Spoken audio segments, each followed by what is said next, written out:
Este programa es presentado por Diario La Voz, un suceso nacional. El Espectador de Caracas. 800 Noticias. Style Shop, tu mejor opción en marca y accesorios. Ya está con nosotros nuestro invitado del día de hoy, Daniel Pires. Él es miembro concejal del Consejo Municipal del municipio Zamora. Bienvenido, Daniel. Muy buenas tardes para todos los radioescuchas y a ti y a todo tu equipo, Emilio, por esta invitación. Daniel, vinimos a debatir. ¿Estás listo para debatir? Siempre. Daniel es miembro del Consejo Municipal y por supuesto del Partido Socialista Unido de Venezuela. Entonces, bueno, vamos a debatir porque a veces tenemos mucha gente de oposición y eso pone aburrido, ¿verdad? Estamos en un programa interesante aquí para escuchar las opiniones, contrastarlas. Y sean ustedes los que nos están escuchando, bueno, tiene la razón Emilio, tiene la razón Daniel. ¿Quién es el que tiene la razón? Así llama este programa de hoy. ¿Quién tiene la razón? El Che Guevara decía, debemos tener la capacidad de contradecir los argumentos contrarios, pero con argumentos. Así es, con argumentos. Así mismo es. Daniel, en términos generales, para darle introducción a este programa, ¿cómo estás viendo tú todo este tema de la elección presidencial que deberá ocurrir el domingo julio 28?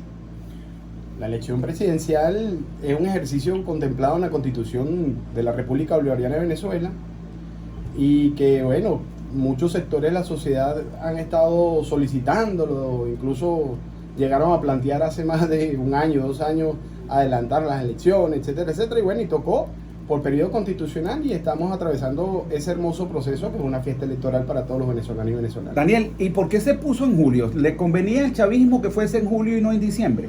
La ley establece el año en que hay que hacer las elecciones, más no te dice la fecha. Incluso existen elementos de interpretación jurídica que ni siquiera en la ley aparece si debe ser un domingo. Nosotros no nos podemos sorprender si algún día nos llama el Consejo Nacional Electoral, el poder electoral del país, y nos dice, hay elecciones el día miércoles. No nos podemos sorprender por eso, sino dice es el año del periodo. Entonces no hay ninguna situación, porque ¿sabes cómo dicen? ¿No? Pasillo dice, no, que a Maduro le convenía adelantarla porque la oposición está medio enredado con un candidato. No tiene que ver con nada con eso. Bueno, lo que pasa es que también son apreciaciones para generar matriz de opinión y a lo mejor en esta era de las redes sociales para buscar seguidores. ¿Y vamos a evaluar el proceso y tu óptica del proceso de selección de candidatos y asignación de candidatos de la oposición? También lo vamos a hacer del chavismo, pero vamos a empezar por el lado de la oposición. ¿Cómo tú estás evaluando el proceso y todas las situaciones que están ocurriendo dentro de la oposición? Gracias por hacerme esa pregunta porque me hace recordar nuestra última entrevista.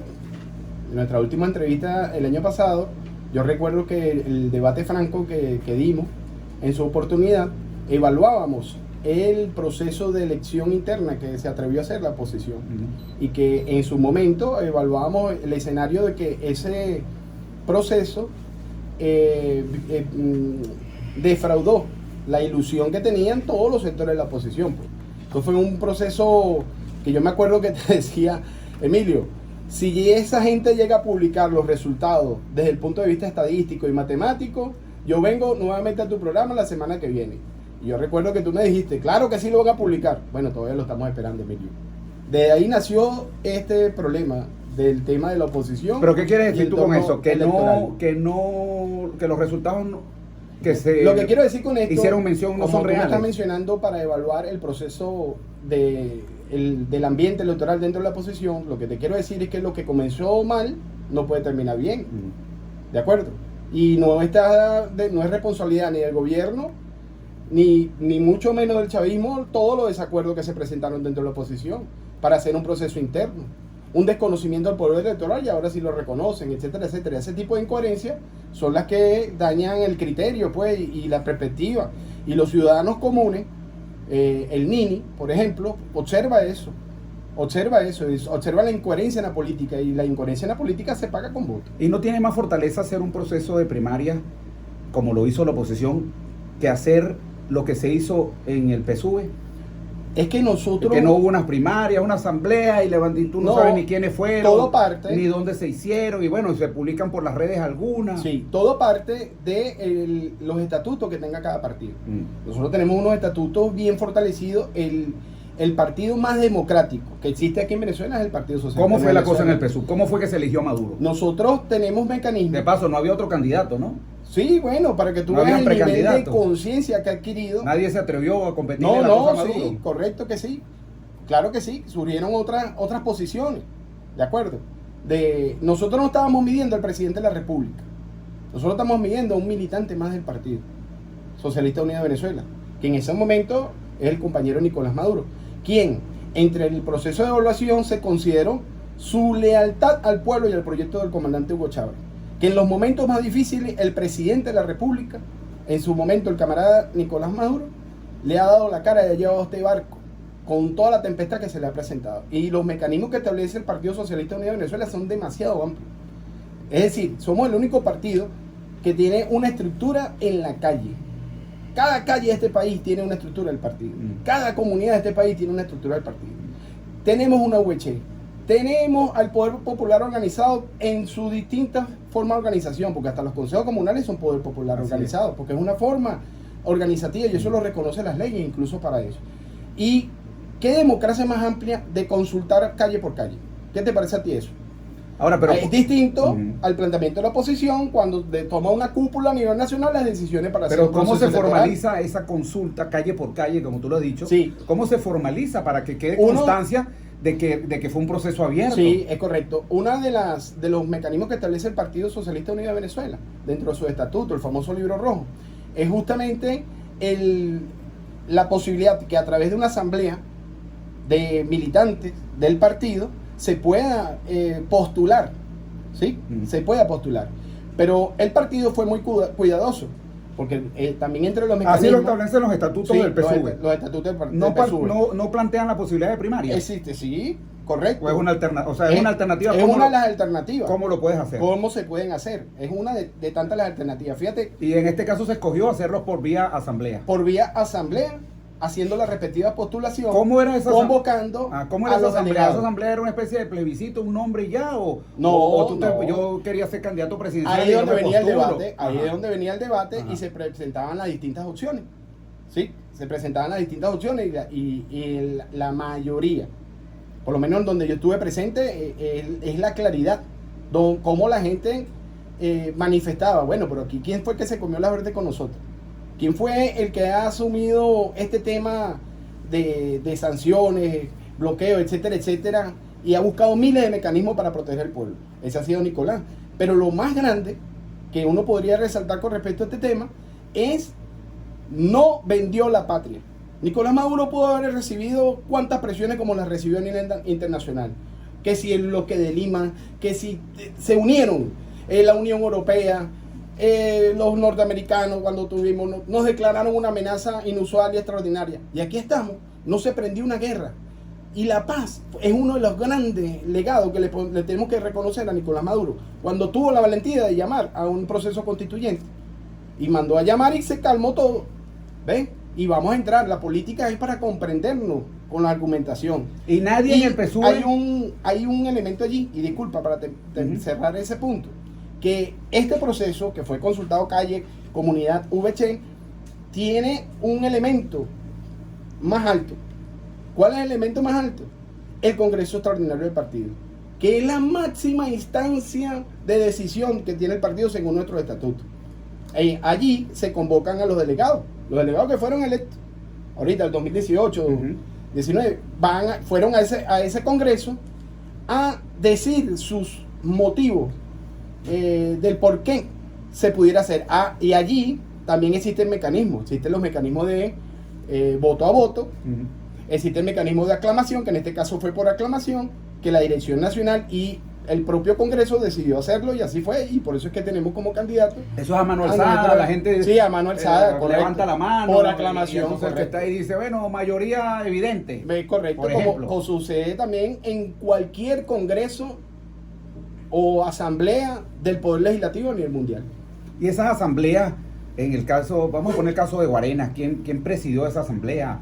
Los ¿La delegados. preside el alcalde? No. No tiene nada que ver. No tiene nada que ver, ahí van los delegados naturales del partido, que en su mayoría no tienen cargo en temas públicos. Pues. Por ejemplo, del Consejo Municipal de Zamora, ninguno de los concejales es delegado.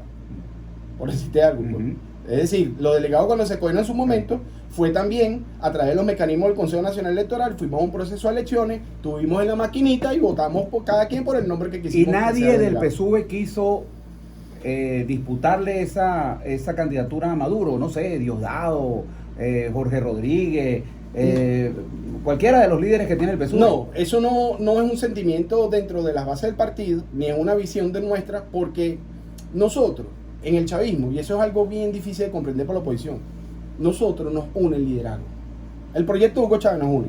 Nosotros podemos tener diferencias en cómo hacer las cosas, y pueden hacer corrientes, y cómo hacer, es como decirte, ¿cómo tú agarras ese vaso de agua, Emilio? Yo lo agarro de esta forma y yo lo agarro de esta forma. A mí me gusta más esta y tú defiendes eso.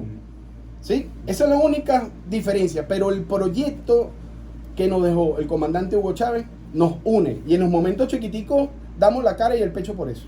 ¿Y es falso o es cierto, tú me dirás, que se estuvo evaluando que el porcentaje de intención de voto que tenía Maduro era muy por debajo de lo que necesitaban para ganar, y entonces se estuvo evaluando que el candidato fuera la cava?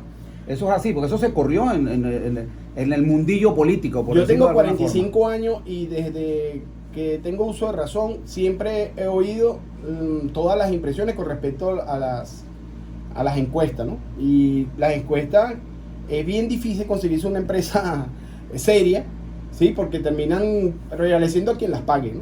A quien las pague. Con respecto a esto, bueno, puede ser una interpretación cualitativa de una encuesta X, que no sé a qué te estás refiriendo porque la desconozco. Bueno, fíjate, te voy a dar nombres porque a mí no me gusta generalizar. Ok. He visto encuestas de Data Analysis, he visto encuestas de Consultores 21, he visto encuestas de la empresa Pronóstico, he visto encuestas de Seijas, de Félix Seijas. He visto encuestas de Luis Vicente León, en el caso de Data Analysis, y ninguna le da al presidente Maduro más de 10-12% de intención de voto. ¿Tú crees que eso es mentira? Cuando te estoy diciendo que tengo 45 años y de los 19 voté por Hugo Chávez, porque yo escuchaba esos mismos argumentos que tú me estás dando ahorita, los escuchaba desde Hugo Chávez. Según Data Analysis, Hugo Chávez perdía todas las elecciones. ¿Y qué sucedió? Y entonces, como no vieron... Bueno, depende del momento, Daniel, porque yo vi encuestas, yo vi las dos, las dos películas las vi yo. Todas las hemos visto, lo que somos mayores de 30 para allá. Yo quiero decirte que a Hugo Chávez Frías lo tuve yo aquí, en mi oficina, en el Centro Comercial Nueva Guarena, entrevistado. Ante el 99, ¿no? Cuando nadie sabía quién era Hugo Chávez Frías, llegó en un liqui azul, estaba conmigo el periodista Martín Lobatón, lo entrevistamos aquí en este mismo centro comercial. Nadie sabía quién era Hugo Chávez Frías. Sí, la etapa del comandante Hugo Chávez, donde... Llegó aquí acompañado de quien fuera después presidente del Congreso, una entrevista muy bien interesante. ¿No la grabaste, chamo? No, pero tengo fotos, ¿viste? Tengo fotos. Bueno, sería importante. Tengo fotos. Pero si aparece contigo, le pongo un emoji con tu cara. Porque es un encuentro histórico, es parte de la historia. No, es parte de la historia. Estemos o no estemos de acuerdo con lo que después vino. Yo en el caso no estaba de acuerdo con lo que vino después, pero es un encuentro con una persona que forma parte de la historia. Eso es así. Hugo Chávez en ese momento tenía 4%. Llegó aquí solo con otra persona, no hubo mayor. Te voy a dar los dos ejemplos de algo que me pasó. Ajá. Y después, no sé, estábamos entrevistando pues a los candidatos presidenciales y 2-3 semanas después vino Irene Sáez. Bueno, cuando vino Irene Sáez, todo el mundo salió del centro comercial, la gente de la Contraloría salieron, y cuando vieron a Irene tomándose fotos con una candidatura hermosa. Tomándose fotos con la candidata y tal, una emoción. En ese momento, esa foto de ese momento, Irene tenía 80% en las encuestas y Hugo Chávez tenía 4%. Pero en algún momento de la película, antes de que viniera la segunda parte... ¿Y me dices por qué? La segunda parte, Irene Sáez acepta la candidatura por el partido Copey. Acepta la propuesta del partido Copey, acepta o ella acepta ser candidata del partido Copey, y se derrumba la candidatura de Irene Sáez. Y por supuesto se potencia el que era más crítico de los adecos y de los copellanos, que eran los partidos que venían teniendo el poder por los últimos 40 años de ese momento. Y bueno, se derrumba y Hugo Chávez ganó. Bueno, Hugo Chávez ganó en Chacao. en Chacao, que yo diría, y digo Chacao porque pienso que es el municipio más opositor que hay en el país de los 335 municipios. Pero ese Chacao sentido ganó, opositor fue posterior. Y en Chacao ganó Hugo Chávez en el 98. Y algún día lo vamos Ahí a hasta ganar la revolución. la clase media votó mayoritariamente por Hugo Chávez. Y bueno, ese no es el caso ahorita, pero eso es el desarrollo de la política que hemos estado viendo. Claro, claro. Daniel. Es interesante tu pregunta, pero... Por eso decía lo de las encuestas, por eso que yo sí las creo. No, correcto. No todas. Yo no me voy con el tema de las encuestas, porque insisto, las encuestas es un mecanismo estadístico, científico, y para nosotros tener... Yo creo que es una foto del momento, Sí. de un momento muy específico. Para eso puede servir, pero detrás de eso hay que revisar, incluso, Emilio, desde la metodología con que fue aplicada esa encuesta, ¿sí? Desde el hecho científico, porque una encuesta viene de, no porque a mí me provocó, sino que viene de un hecho científico, Claro. comprobable. Entonces, tú cuando ves ese tipo de encuesta y no ves la metodología con que fue recolectada esos datos, ya eso pierde. Sí, pero fíjate, las Emilio, empresas, su- total, 100% de acuerdo contigo, pero Su- las empresas que te he mencionado, Ajá. Félix Seija, Consultores 21, Data Analysis, entre otras, por lo menos esas tres que me vienen a la mente, cuando te hacen las encuestas, te dicen cuál es el 1200 Perfecto. encuestas realizadas en casa entre el día tal y el día Correcto, tal, pero ahí es cuando tú cuestión aleatoria. Pero me haces recordar que esas mismas empresas decían que aquí Hugo Chávez en sus momentos electorales perdía y no ocurría así. Entonces, ¿quién Bueno, se pelaba? cuando tenía 4% perdía. Porque es que ellos preguntan, Daniel, Ajá. si las elecciones fueran, es como que si yo dijera, bueno, Daniel es candidato a la alcaldía de Guarena y Emilio Materán es el candidato a la alcaldía de Guarena. Si las elecciones fueran este domingo, ¿quién gana? Bueno, alguien de los dos va a salir mejor si fueran este domingo, pero no son este domingo. Claro, claro. ¿Entiendes? Correcto, Entonces, ahí es eso cuando se va- llama intención de voto. Entonces, eso se llama intención de voto. Sí. Y por eso es que las encuestas son una foto de un momento. Si yo pregunto de este domingo, bueno, si fueran este domingo, pero no son este domingo. Correcto. Son, no sé, dentro de un año. Entonces, bueno, dentro de un año es otra cosa, es otra película, es otra foto. Si tú puedes verla en el caso nuestro de la trayectoria, nosotros nunca nos hemos guiado, en lo personal, pues Daniel Pires, por temas de encuestas, justamente porque yo soy muy cuidadoso del tema de dónde vienen, cómo se hacen, ¿sí?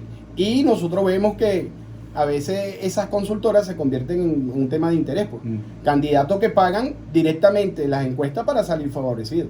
O sea, Eso es también así, ocurre. Eso también Claro. ocurre. No, y eso la ha ocurre- desprestigiado. Y hay encuestadoras que salen solo en época de elecciones y no salen de una Ajá, oficina y en ese un tipo de computador elementos. ponen unos numeritos y lo Excel es publican, mágico, ¿no? Excel es ¿Entiendes? mágico. Sí, Excel, el papel aguanta lo que le pongan, ¿no? Justamente. Vamos a ir 1:30 minutos, Marco. Vamos a ir al corte de publicidad. Y al regreso quiero que me digas por qué no quieren que María Corina Machado sea candidata. ¿Le tienen miedo a María Corina? Que va, Daniel, vale. no me lo responda. Vamos a ir al corte de publicidad y al regreso más de Conversando con Emilio. Hoy con Daniel Pires, él es concejal del municipio Zamora. Ya regresamos. A pesar de la crisis, el diario La Voz cumple su compromiso de informar con imparcialidad y valentía. El impreso, la versión digital y nuestras redes sociales te conectan oportunamente con el acontecer nacional e internacional. Diario La Voz, un periódico para la Venezuela de hoy. Diario La Voz, un suceso nacional. 1:35 minutos, estamos de regreso conversando con Emilio. Hoy con Daniel Pires, concejal del Partido Socialista Unido de Venezuela por el municipio o en el municipio Zamora. Daniel, y dejábamos una pregunta al aire, una rectica, pues. Ajá. Una rectica. ¿Por qué ustedes no quieren enfrentarse a María Corina Machado? ¿El PSUV le tiene miedo a María Corina? No, nosotros no le tenemos miedo a esa señora. Para nada. Nosotros somos un partido que promueve la democracia participativa, protagónica, pero también somos un partido que velamos porque se respeten a las instituciones del Estado. Una cosa es el gobierno y otra cosa es el Estado. ¿De acuerdo? Y aquí hay un punto de donde hay que respetar a las instituciones, sobre todo un cuarto poder que no existía en este país, que debemos recordarlo, que es el Consejo Nacional Electoral, el poder electoral. Un poder que nace producto de que el pueblo venezolano, en la llamada Cuarta República, observaba cómo aquí un acta mataba un voto, observaba cómo los muertos votaban, ¿sí? Y en un momento la oposición, algunos sectores, se vieron tan atrapados en esa dinámica que no les quedaba más que sino que caerle a golpe al poder electoral. Es decir, las máquinas y sembrar la cizaña de que son tramposas y resulta ser que cómo tú vas a hacer trampa con tu huella. O es que las huellas dactilares se pueden falsificar. Hermano, el sistema electoral más seguro que tiene este planeta es el sistema electoral que tiene el Daniel, yo siempre le he dicho a la gente que hay formas de hacer trampa, sí hay formas de hacer trampa. Cuando no vas a votar. Eso es así. Cuando no vas a votar. Eso es lo que yo le digo a la gente que me dice, no, Emilio, yo no voy a ir porque entonces me roban el voto. Y no, sí se pueden robar el voto. ¿Sabes cómo se pueden robar el voto? Si no vas. Pero ¿quién porque generó si no esa campaña? ¿El chavismo o la oposición? Alguien podrá votar por ti. Emilio, ¿quién generó esa campaña? ¿El chavismo o la oposición? Esa campaña la generó la oposición, claro. Porque es que pero no todos los sectores de oposición. Ahora pareciera que existe otra nueva oposición. ¿Sí? Nacionalista, que apuesta a los intereses del país, sí. Y eso es lo que nosotros todavía hemos reclamado. No, yo creo, que es sabroso. ¿Sabes qué chimbo pelea solo? Daniel, solo. Aprovechando que vamos a unas elecciones presidenciales, yo quiero decirle a la gente, vamos a tocar ese tema porque es importante. Usted va y vota, ¿verdad? Y usted ve en la pantalla el voto, ¿verdad? Y entonces usted va a votar por el partido A.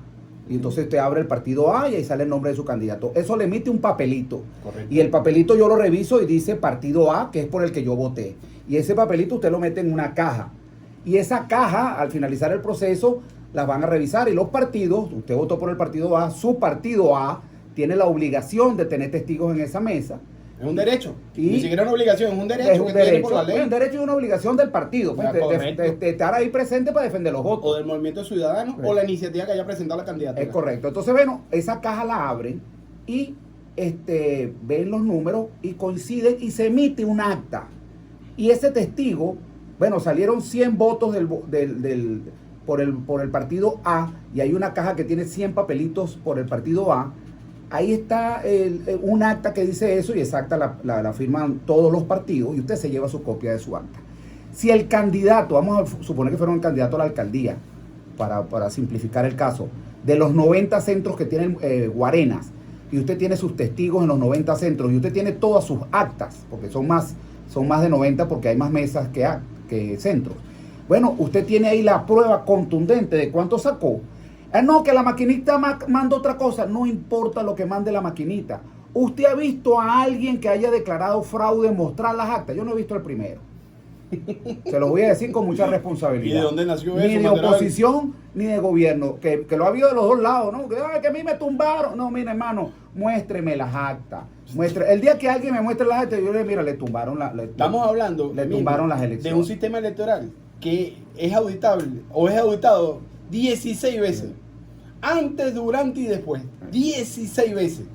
¿Sabes lo que es eso? Y aparte de eso tiene acompañamiento internacional. Ahora, si usted no va a votar, y entonces hay un espacio, yo no sé tanto. Otro decide por ti. Otro decide por ti. Entonces alguien marcará ahí, yo no sé cómo harán con la huella, pero alguien marcará por ti. Sí. Estás dejando un espacio para que te hagan trampa. Entonces, conclusión, vaya a votar. Todo el mundo. Usted quiere que no le roben el voto, vaya a votar para que no se lo roben. Correcto. Y yo entiendo, aprovechamos que todavía estamos en el cemento del tema nacional, yo entiendo que las declaraciones del día de ayer de Manuel Rosales van por ese rumbo. Porque pareciera que lo que le están enrumbando es para arrinconarlo. Y él está claro en decir, bueno, yo estoy capaz de renunciar a mi candidatura. Búsquense ustedes quién es, pues. ¿De acuerdo? De tantas presiones. Pero más allá de eso, es un poder autónomo. Daniel, me viene una pregunta al aire. Ajá. El chavismo prefiere enfrentar a Manuel Rosales. Eso es algo que se dice en la oposición. Okay. Que el chavismo prefiere enfrentar a Manuel Rosales que a una candidata de María Corina como lo es Corina Lloris. ¿Eso es así? No, no es así. Ahí falta, insisto, de la óptica de comprender al chavismo. Al chavismo nos han subestimado toda la vida. ¿Por qué no nos comprenden? Les explico. Es que nosotros, más allá de un nombre y un apellido, compatriota, es un proyecto de país lo que defendemos. Yo no llegué a ser concejal en el municipio de Zamora porque soy Daniel Pires, maestro de escuela, hijo de Carmen y Guillermo. Yo llegué a ser concejal del municipio de Zamora porque yo pertenezco a un partido que decidió, en primer lugar, que fuese yo como herramienta para lograr los objetivos de ese plan histórico que nos dejó Hugo Chávez. Y después vino convencer a los ciudadanos para que votaran por nosotros, con argumentación. ¿Ven? No es un tema de yoísmo, ni de ego, pues. Es un tema de los intereses nacionales. Pero ¿cómo tú te caes en contradicción? O sea, el sector de la oposición cae en contradicción si es un tema nacional, pero estás pidiendo al mismo tiempo intervenciones. Si es un tema internacional, nacional, estás pidiendo bloqueo y sanciones. Y después eres capaz de criticar las consecuencias. No hay nada en los hospitales, eso es culpa del chavismo. Que no hay nada, eso es culpa de Nicolás. Que no me aumentan esto, que eso es culpa de Nicolás. Es así la dinámica de la política. Yo no creo que sea así, Emilio. ¿Ven? Yo no creo que sea así. Es necesario hacernos. Ahorita acabamos de salir Semana Santa, un mea culpa, pues. Nosotros reconocemos nuestros errores. Yo te lo decía en el otro, más cerca. Ok. Te lo decía en el otro programa. Nosotros reconocemos nuestros errores, pues. ¿Sí? Nosotros hemos evolucionado, madurado. Yo te decía fuera del aire ahorita, la sociedad venezolana no estuvo preparada. Todos nosotros no estuvimos preparados para lo que planteaba el comandante Hugo Chávez con el proceso de reforma a la Constitución. ¿Sí? Pero nosotros, desde el punto de vista estratégico, no nos olvidamos de eso. Solo que en las coyunturas no nos ha permitido seguir avanzando. Daniel, para cerrar el tema nacional. El tema nacional, ¿qué le conviene al pueblo venezolano? ¿Que gane Nicolás Maduro o que gane la oposición? Al pueblo ¿Y por qué? Al pueblo Razone su respuesta. Al pueblo venezolano le conviene que Nicolás Maduro Moro siga al frente del poder nacional. Y eso obedece primero. No podemos producir si no tenemos paz. Nicolás Maduro garantiza la paz. Porque, insisto, los intentos de violencia a donde nos quieren llevar, eso hay que eliminarlo. Esos son pesadillas que tuvimos nosotros en el pasado reciente. Y Nicolás pudo con eso. Nicolás fue un hombre leal al pueblo, a los intereses del pueblo, a razonar. ¿Ustedes creen que Nicolás está en Miraflores o en el sitio que esté y no está pensando en la necesidad que tenemos todas y todos nosotros y cómo solucionarlo? En eso se la pasa Nicolás Maduro y el alto mando político de la Revolución Bolivariana. Yo le sugiero a los que queremos un país próspero, a los que estamos viendo hacia el futuro de la patria, enclavado en ese proceso de consulta, debate y acción, como fue las 7 transformaciones, apoyar a nuestro candidato de la patria del país Venezuela, Nicolás Maduro Moro. Daniel, vamos a tocar el tema municipal. ¿En qué comisión estás tú en el Consejo? Yo soy presidente de la Comisión Permanente del Poder Popular para el Desarrollo Social, Misiones y Grandes Misiones. Y vicepresidente de Juventud y Deporte. Por ahí vi que sacaste un programa que se llama El Concejal va a la calle. Sí, correcto. ¿El concejal no está en la calle? Siempre, todos los concejales estamos en la calle. ¿Y por qué ahora entonces este programa? ¿Y en qué consiste? ¿En qué consiste el programa? Correcto. Consiste en generar una dinámica en base a una metodología científica elaborada por Paulo Freire de consulta, debate y acción. Eso nos permite de manera directa estar en constante consulta, debate y acción con quienes nos eligieron, incluso hasta con los que no. ¿Sí? Y abrirle un espacio para que participen en la construcción de sus propias normas y leyes. Es muy parecido a la dinámica que emplea la Asamblea Nacional con el parlamentarismo de calle. Pero el concejal va a la calle, se está refiriendo a todos los concejales del Consejo Municipal. Todos, concejal y concejala, vamos a la calle. Siempre estamos en la calle, constantemente. Pero va a la calle a cumplir esta tarea fundamental, que es la consulta con la gente. Estamos hablando de un proceso, una batería de ordenanzas que desde el punto de vista social son impresionantes. Estamos hablando de las personas con discapacidad, modernizarla. Mira lo que se está planteando desde ahí. Emilio, se está planteando una de las grandes cosas que nos dejó el COVID, es aprender, trabajo teledirigido. ¿Por qué aquí ninguna alcaldía puede contratar a una persona en silla de ruedas desde su casa? ¿Por qué lo obliga ya a cumplir horario? ¿Por qué?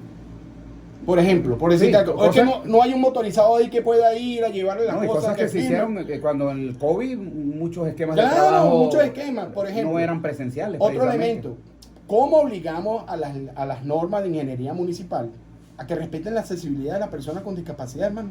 Es impresionante. Mira cómo están construidos nuestros estadios, nuestras canchas. O sea, ¿dónde están la accesibilidad para las personas con discapacidad? No existe. Otra ordenanza. En muchos casos ni siquiera en los centros comerciales. Eso es correcto. Y eso es humanizar, ¿ves? Y esa es la función legisladora nuestra, humanizar. Y para eso es el programa. Otra ordenanza bien interesante. el motorizado como actor para el desarrollo local. ¿Verdad que suena interesante? Porque no es el motorizado visto como el que no cumple las normas o el que sí las cumple. No, hay unos actores dentro del sector de motorizado bien interesantes que han aportado para el crecimiento económico. ¿Cómo ayudamos a esa población? Nos estamos refiriendo al mototaxista, nos estamos refiriendo al delivery, nos estamos refiriendo al usuario normal de moto. Y hay un actor que apareció, Emilio, bien interesante. ¿Adivina cuál? El motorizado parcelero. Un motorizado que no tiene con qué, una persona que no tiene con qué comprarse un machito para sacar su carga de lo que produce. ¿Ven? Y agarra una motico y la quita. Tiene que traer un tratamiento distinto. Por ejemplo, en el municipio de Zamora tenemos una planta gigantesca de ensamble de motos. ¿Qué está haciendo esa para ensamblar pura moto? ¿Sí? ¿Dónde está, por ejemplo, la tecnología para adecuarla? Un proyecto genial que acabamos ahorita de introducir, de protección para nuestros adultos mayores. Una hermosura de proyecto lo que estamos haciendo allí. Y el Consejo a la Calle lo que pretende es irse comunidad por comunidad con unos instrumentos, Emilio, unos instrumentos que elaboramos con preguntas generadoras. Se le va a consultar, vamos a ir para los condominios, vamos a ir por los consejos comunales, vamos a ir para los edificios, las urbanizaciones, a consultar a la gente. Miren, ¿tú sabes cuánto está previsto desde el punto de vista metodológico la consulta? Para cada proyecto son 7 que tenemos nada más nosotros. Y aquí te traigo lo de los otros colegas concejales.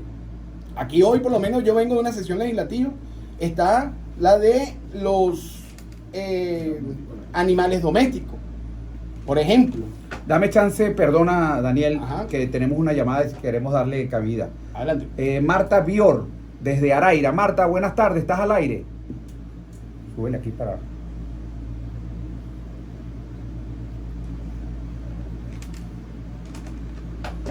Está al aire, no estoy escuchando, Marco. Vamos a ver. Ya, espérate, Marco. Ahora sí. Sí, ahora sí. Ahora sí, Marta, ahora sí te escuchamos. Ok, mira, la cuestión es esta. Tú sabes que estás hablando de los capacitados, yo soy ciega. Y yo estaba aquí en Araira.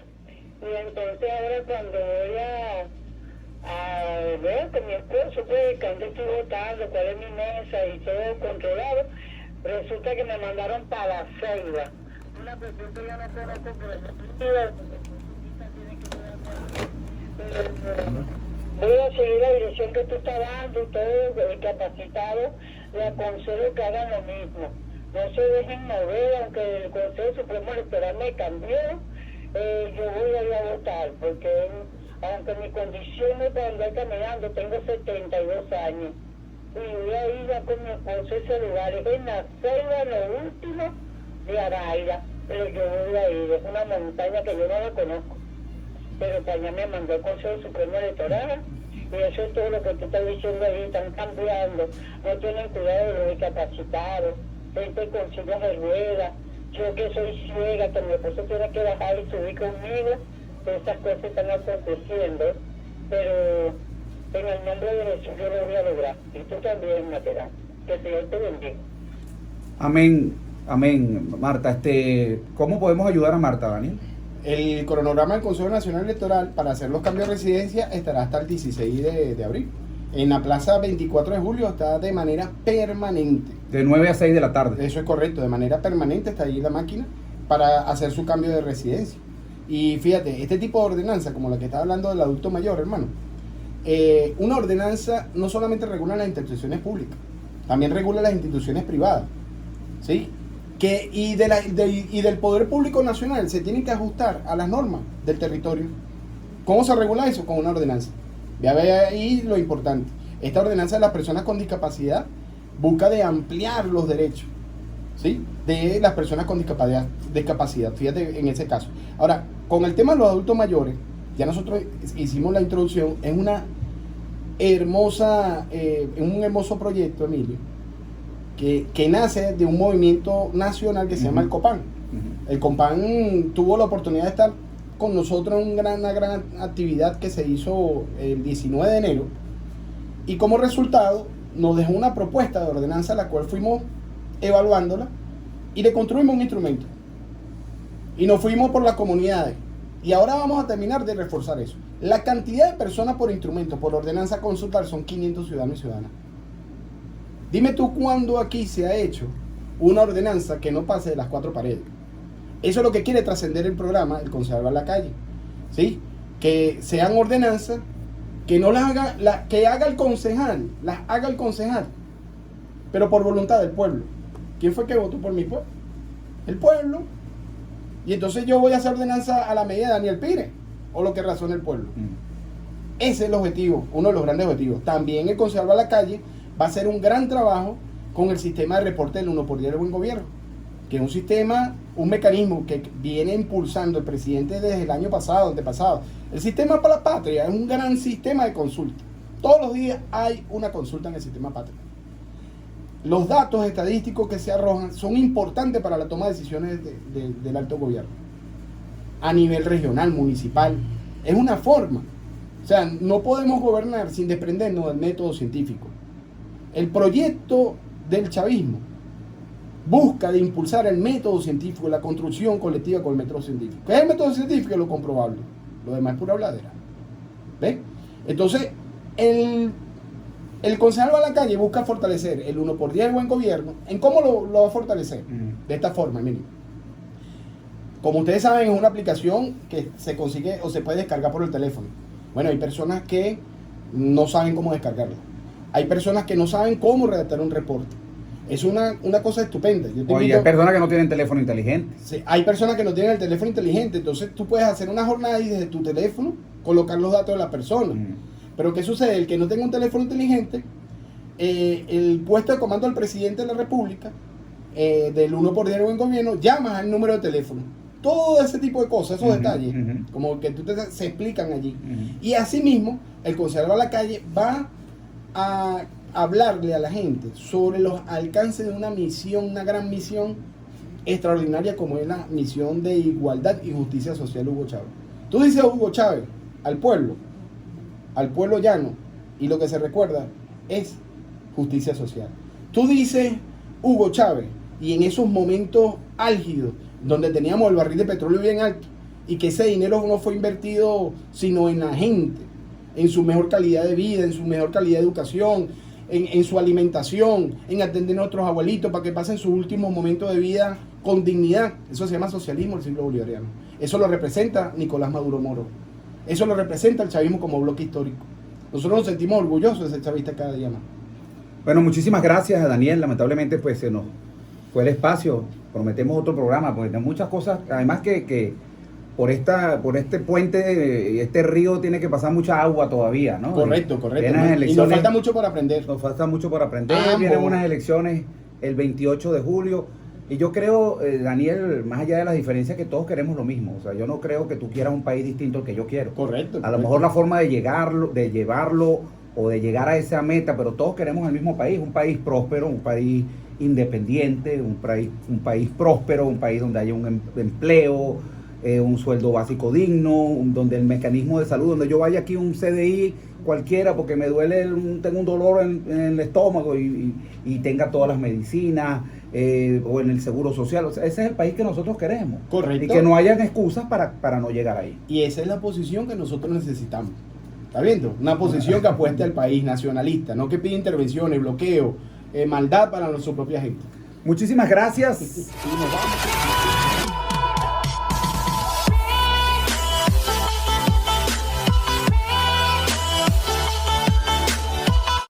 Este programa fue presentado por Diario La Voz, un suceso nacional. El Espectador de Caracas. 800 Noticias. Style Shop, tu mejor opción en marca y accesorios.